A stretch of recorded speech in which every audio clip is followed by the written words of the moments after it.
पक्षामध्ये डगआउट मध्ये बसवा, कारण प्रत्येक संघाला त्या महत्वाच्या सूचना दिल्या जात आहेत, अन्यथा पेनल्टीचा सामना करावा लागेल.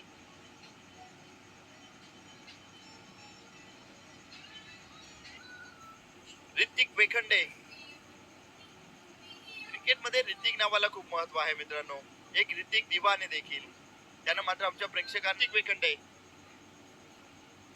Yogesh Bhoir non strike end वरती, स्ट्राईक एंड वरती ऋतिक वेखंडे गोलंदाजी ट्रॅक वरती पाहायला मिळतोय.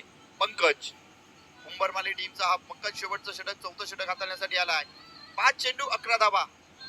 ओहो, 5 चेंडूंमध्ये 11 धाव्यांची गरज असताना यावेळेस काय घडलंय?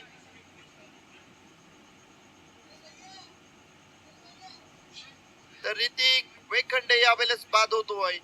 रनआउटच्या स्वरूपामध्ये विकेट यावेळेस मात्र सॅक्रिफाईस केली गेली आहे.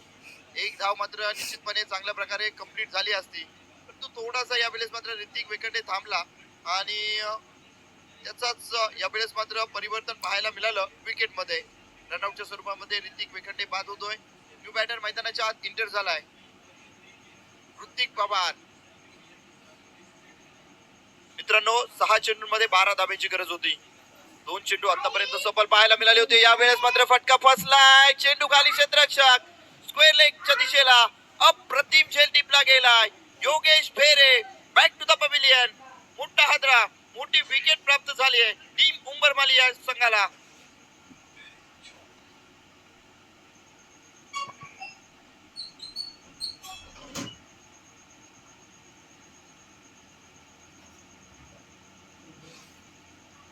टेनिस क्रिकेटमध्ये वेलोवेले आम्ही सांगता मात्र 6 मध्ये 12 ची गरज असताना सामना आलाय.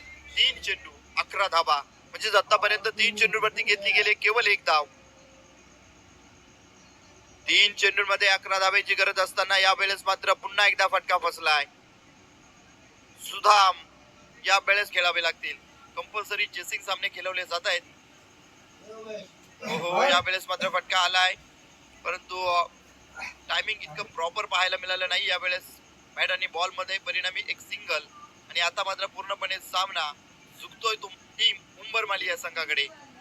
1 चेंडू आणि 10 धाब्यांची गरज.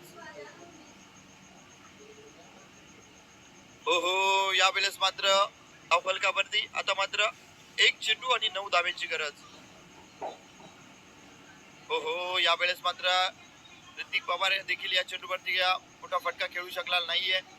9 चेंडू 9 धाब्यांनी तब्बल टीम उंबरमाली विजय होते.